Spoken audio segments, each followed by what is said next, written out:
भगवान शंकर शिव के मस्तक पर, पिंडी पर, शिवलिंग पर धतूरा पहली बार चढ़ाया गया वो फुलेरा दूज का दिन था। इसलिए शिव महापुराण की कथा कहती है जिस दिन कोई मुहूर्त नहीं हो, कोई काम नहीं हो, उस दिन केवल फुलेरा दूज के दिन आप किसी भी दुकान का, व्यापार का, व्यवसाय का, जन्म का, आदि का कोई भी मुहूर्त कर लो, वो कभी ठप नहीं हो सकता, वो बढ़कर ही चलेगा। सारी जिंदगी के कांटे निकल जाते हैं, सारी जिंदगी के कांटे समाप्त हो जाते हैं फुलेरा दूज।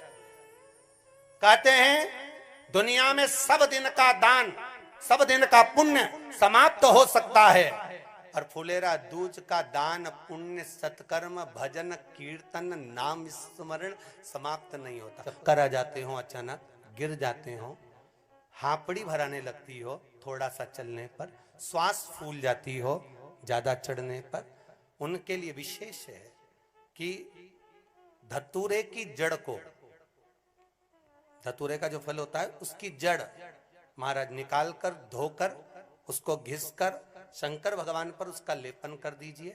थोड़ी सी जड़ शिव जी पर चढ़ा दीजिए फुलेरा दूज के दिन। उस जड़ को पानी चढ़ाकर वापिस लेकर आ जाइए।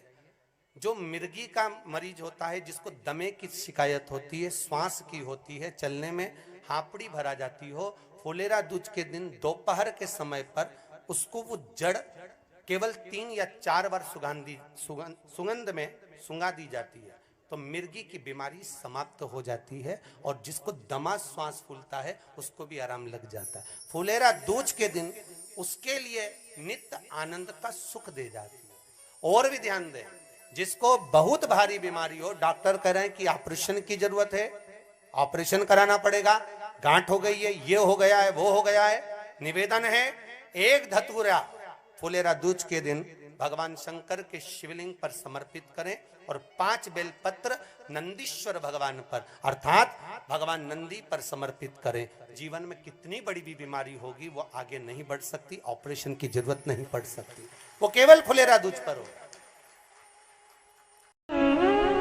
पूरे वर्ष में एक दिन ऐसा होता है जिस दिन जो कुछ भी करना हो बेधड़क कर सकते हो, उसका पुण्य फल हजारों लाखों गुना प्राप्त हो जाए,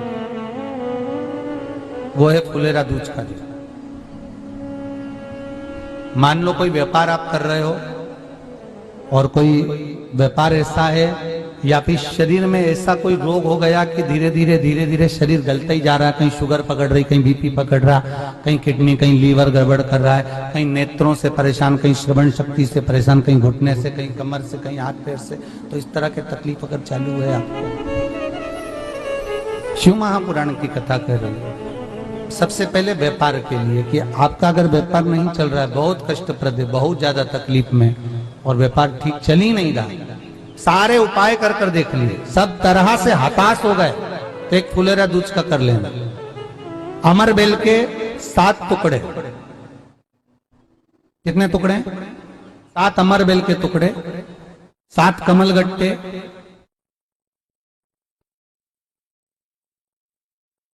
गाय का दूध, बेलपत्री 7, शमी के पत्र 7। महाराज बेलपत्री के पेड़ के नीचे शंकर भगवान के शिवलिंग का निर्माण करना है, और शंकर भगवान के शिवलिंग का निर्माण कर कर उसकी पूजन करना है। जैसी पूजन की थाली आप लगा कर लेकर जाते हो, वैसे की वैसे लेकर जाना आपको, और शंकर भगवान का पूजन कर कर, घी का दिया लगाकर पूरा आनंदमय पूजन स्मरण कर कर, जो वस्तुएं आपको बताई ये सारी वस्तुएं शंकर भगवान पर समर्पित कर दो, पूर्ण चीज।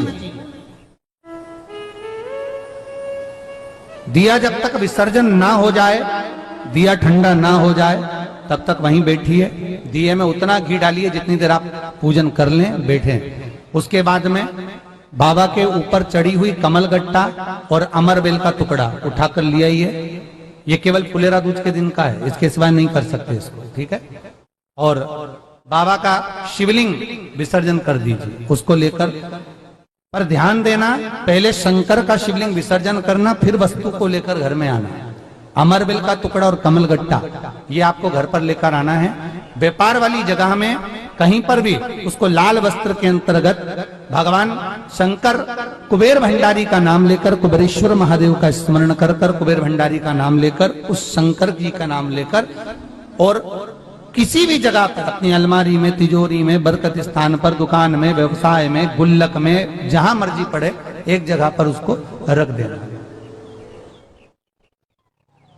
मात्र 2.5 महीना इंतजार करिए, अगर आपको लाभ ना मिले तो उठाकर विसर्जन कर देना। पर 2.5 महीने के अंदर बाबा कुबेर भंडारी धीरे धीरे धीरे धीरे व्यापार में उन्नति देना प्रारंभ कर देता है। कुछ नई राहें भोलेनाथ बनाना प्रारंभ कर। क्यों? क्योंकि ये फुलेरा दूज केवल एक देवी देवता के लिए नहीं, फुलेरा दूज 33 कोटि देवी देवताओं का एक उत्सव है। भगवान कृष्ण का तो उत्सव है ही फुलेरा दूज, कि उस दिन भगवान माता राधा रानी रूठ गई और उठी हुई राधा रानी को मनाने के लिए भगवान कृष्ण ने एक फूल फेंका। जैसे फूल फेंका तो सारी दूर हरियाली हरियाली उत्पन्न हो गई, हर जगह पर पुष्प प्रसन्न चित्त हो गए। ये कृष्ण का, जिसको